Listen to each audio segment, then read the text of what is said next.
All right, let's dive into I'm Still Here. This film, it won a Golden Globe, but we're going deeper than that. We're really going to explore what makes this film tick, and we've got this awesome article that takes us behind the scenes. Yeah, I think it's fascinating how this film blends like personal stories with this really specific historical moment, and then you layer in the artistic process on top of that. It's a lot to unpack. It really is. But this article gives us a lot to work with. Okay, so to start, let's talk about Yunice Paiva. Right, because she's not just like some made-up character. Yeah, this is a real woman from Rio de Janeiro. Her story, is the foundation of the film. It's incredible when you think about it. 1971, Brazil's under military rule, and her husband is just taken, abducted, gone. Just poof, gone. And she, the article talks about how she had this quiet strength, but it was fierce. I mean, how do you deal with that kind of loss? I can't even imagine. It's almost too much to comprehend. And then on top of that, this film, it's based on her son's memoir. So it's not just a story, it's like this incredibly personal account of what happened. Exactly. It's like a son trying to make sense of his family's past. Through art, through film. Yeah, and that brings this whole other layer of meaning to it, And speaking of family ties, the director, Walter Salles. Right. He actually knew the Paivas personally. Yeah, he was just a teenager when they all knew each other, but he was drawn into their circle, their house. It was this place where ideas were exchanged, creativity was floating, very different from what was happening in Brazil politically at the time. It sounds almost idyllic in a way. In a way, yeah. So, knowing all of that, I bet it was tough for Salles to direct this film. It must have brought up a lot of memory, a lot of emotion. Oh, absolutely. He wrestled with it, for sure. The article even says he was hesitant at first, The weight of history was heavy. Yeah, you don't want to mess that up. But then he also felt like this story needs to be told. It was almost like a responsibility to the Paivas. A tribute. Yeah. But to get it right, he interviewed everybody, family, friends, anyone who could give him insight into who these people were. It was like a puzzle, but so personal. Exactly. And so then comes Fernanda Torres. She plays Yunice. Right. And it's funny because I read that she was almost cast by chance. It was almost an accident. It's hard to believe because she's so good in the role. It's like fate or something. But Salles, he saw something in her. Her talent, how smart she is, and he just knew that she could embody Yunice. He really wanted her to be a partner in the process, not just an actor taking direction. A collaborator. Yeah, and she brought her own experiences to it too. She grew up during the dictatorship, so she understood that atmosphere of censorship and repression. In fact, she tells this story about her father, who was a playwright, and his play got banned right before it was supposed to open. Wow. Imagine that. All that work just gone. It's just heartbreaking. And then, there's the way they made the film, a whole month of rehearsals, living in the house that became the set, shooting the film in order. All of that adds to the realism, right? It just pulls you right in. It must have been intense. For sure. And then you have Torres. How does she manage to portray Yunice's strength? I mean, it's not loud, it's not flashy, it's this quiet strength. How do you show that?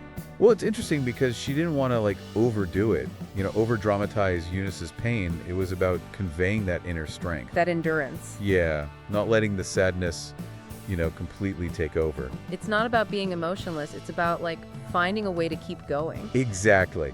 And there's this great story the article tells. Torres was talking about her own mother, who was also an actress. Oh, interesting. And her mother always told her in tragedy, if you're going to act it, it's not about showing the suffering, it's about showing the endurance. That's brilliant.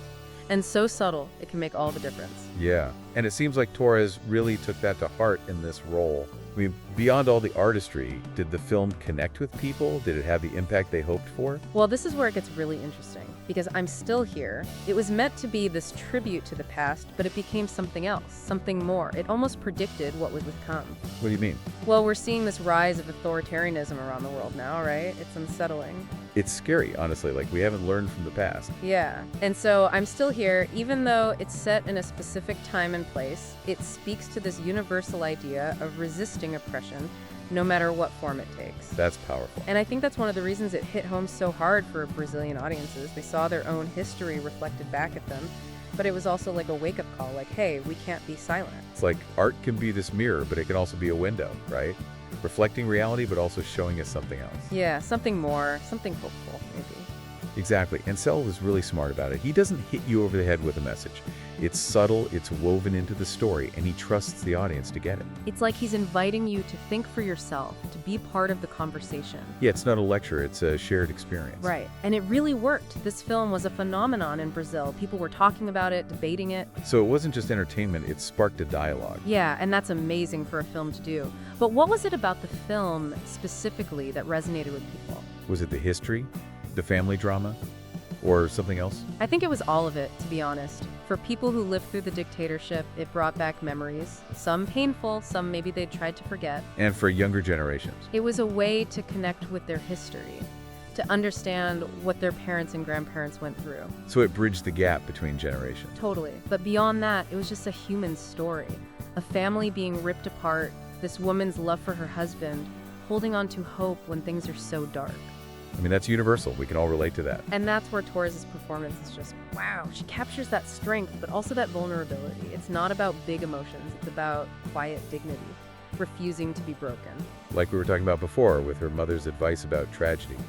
Not self-pity, but endurance. Yeah, you can see that in Torres' performance. She embodies that. It's that strength that makes Yunice's story so inspiring. It's quiet, but it's powerful. And I think that's what people connect with. Because resilience, it's not always about making grand gestures. Sometimes it's about those small choices we make every day. To keep going, to hold on to what we believe in. Exactly. And I'm still here. It's more than just a historical drama. It's a reflection of our own lives, our own struggles.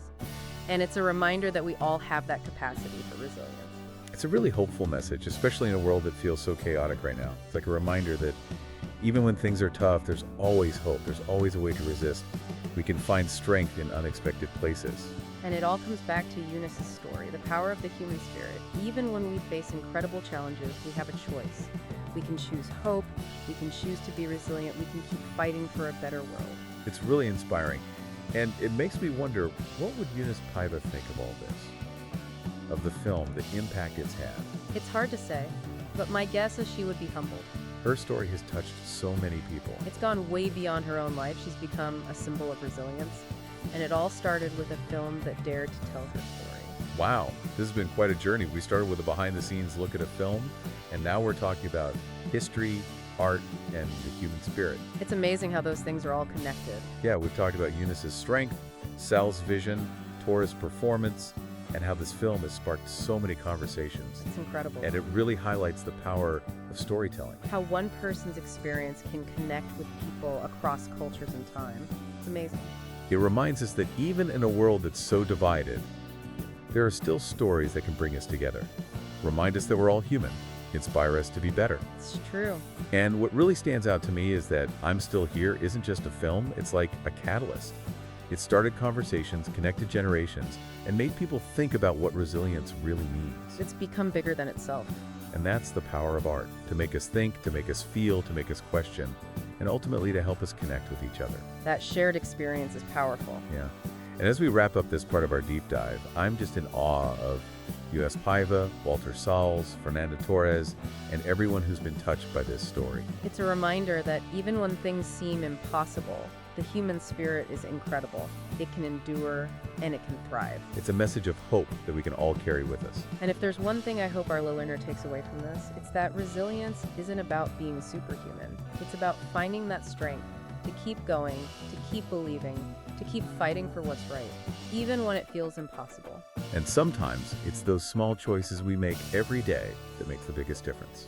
That's a great way to put it. And with that, I think we've reached a good point to pause for now. Yeah, but this conversation doesn't have to end here. If you're intrigued, go watch I'm Still Here, read the memoir, keep thinking about these ideas. Because it's through sharing these stories, reflecting on them, and connecting with each other that we truly learn and grow. Absolutely. Thanks for joining us on this incredible journey. We'll be back soon to continue the deep dive. It's kind of, it's eerie, almost. Like the film knew what was coming. Right? Like history is repeating itself. Yeah. Are you saying Yunice's story, even though it's specific to Brazil in the 70s, it's really about resisting any kind of oppression, no matter where or when? Yeah, I think that's part of it and why it really resonated in Brazil. Like people saw themselves in that story, but also it was a call to action almost. Like you can't just sit back and let this happen. Art can be so powerful like that. It's both a reflection of what is and also a vision of what could be. or maybe what shouldn't be. Yeah, exactly. And what Salles does so well is he doesn't, like, beat you over the head with it, you know? It's subtle. Yeah, he trusts the audience to make the connection. He lets you think for yourself. Exactly. You said this film was a phenomenon in Brazil, so it sounds like it worked. Oh, it did. It was huge. People were talking about it everywhere, debating it. It really started a conversation. It did, yeah, which is incredible for a film to do, you know? But I'm curious, what was it specifically that resonated with people? Was it the history, the family story, something else entirely? Good question. It's hard to say, but it seems like it was a mix. For people who lived through the dictatorship, it brought back memories, you know, some good, some bad, a lot of pain, maybe stuff they'd tried to forget. Yeah, makes sense. And for younger folks, it was a way to connect with that history, to learn about what their parents, their grandparents went through. So it bridged generations. Exactly. But it was also just, the core of it was just human. You know, a family ripped apart, a woman's love for her husband, holding on to hope when things are really dark. Everyone can understand that. Doesn't matter who you are. Right. And Torres' performance, it's just, wow, she captures that strength, that vulnerability, that dignity. It goes back to what we were talking about earlier with her mother's advice about acting tragedy. Right. It's not about wallowing in it. It's about how you endure. Exactly. And Torres just embodies that. So it's that strength that makes Yunice's story so powerful. It's quiet, but it's so strong. And I think that's what people connect with. If we all want to be resilient, right? But it's not about being some kind of superhero. It's about those little choices you make every day. To keep going. To never give up on what you believe in. And I'm Still Here is more than just a film about history. It's about all of us, our struggles, our ability to overcome things. I think that's why it feels so hopeful, you know, especially when the world feels so crazy. Like, no matter what, there's always hope. Always ways to resist, even when it feels impossible. And it all comes back to Yunice, that strength of the human spirit. No matter what life throws at you, you have a choice. Hope, resilience, keep fighting. It's incredibly inspiring. Makes me think about what Yunice herself would think about all of this, the film, how many people it's touched. It's hard to say, but she'd probably be humbled, right? Her stories touched so many lives. It's amazing how it's spread beyond her own experience. She's become this symbol of resilience. And it all started because a film told her story. Incredible. What a journey this has been. We started talking about a film, and now we're talking about history, art, the power of the human spirit. It's all connected, you know? Absolutely. We've talked about Yunice's quiet strength, how Salles made the film, Torres' performance, how many conversations this film started. Pretty amazing. And it really shows you how important stories are. One person's experience can resonate with so many people. It's incredible. It's like a reminder that even when everything feels so divided, there are still stories that bring us together, make us remember we're all human. It's true. And what I keep coming back to is that I'm Still Here. It's not just a film. It's like it started something. It sparked discussions, got people thinking about what it means to be resilient. Yeah, it's become something much bigger. That's the power of art, right? To make us think, make us feel, make us connect with each other. When we all share that experience, it can really change things. As we wrap up this part of our deep dive, I'm just so impressed by everyone involved. Yunice, Salles, Torres, everyone. It's a reminder that even when things are really, really tough, we can still find a way. The human spirit, it's incredible. It gives me hope. Me too. And I hope our listeners will take away from this that resilience isn't about being perfect or never struggling. It's about finding that strength to keep going, keep believing. Even when it feels impossible. And, you know, sometimes those tiny choices we make every day, Yeah. those can be the most powerful. I love that. And I think that's a good place to pause for now. But this conversation doesn't have to end here. You know, if you're intrigued, go watch the film, read the book, keep talking about these ideas. Absolutely. Thanks for joining us. We'll be back soon to finish up this deep dive. It really makes you realize that stories can have such a big impact, you know? Yeah, one person's life can connect with people all over the world. Pretty amazing. It's like a reminder that even though there's so much going on in the world, so much division, there are still stories that can bring us together. Remind us what we have in common. Stories that make us want to be better. I love that. And thinking about everything we've talked about today, it really strikes me that I'm Still Here. It's not just a movie. It's like it started something, it sparked all these conversations, got people thinking about what it means to be resilient. It's become much bigger than just a film. And that's the power of art, right? To make us think, make us feel, to help us connect with each other on a deeper level. When we share that experience, it can really change us. And as we wrap up our deep dive, I'm so blown away by this story. Yunice Paiva, Walter Salles, Fernanda Torres, everyone. It's a reminder that even when things are really, really tough, we can still find a way. The human spirit is amazing. It can endure and it can thrive. It gives me hope. And if there's one thing I hope our listeners take away from this, it's that resilience isn't about being perfect, never having problems. It's about finding that strength to keep going, to keep believing, to keep fighting for what's right no matter what. And sometimes it's those tiny choices we make every day that make the biggest difference. Yeah, love that. So we've reached the end of our deep dive into I'm Still Here. But the exploration doesn't have to stop here, right? No way. If you're interested in learning more, go watch the film, read the book, keep thinking about these ideas, keep the conversation going. Exactly. Because it's through sharing these stories, thinking about them, talking about them, that we learn and grow. That's what it's all about. Thanks for joining us on this journey. We'll see you next time for another deep dive.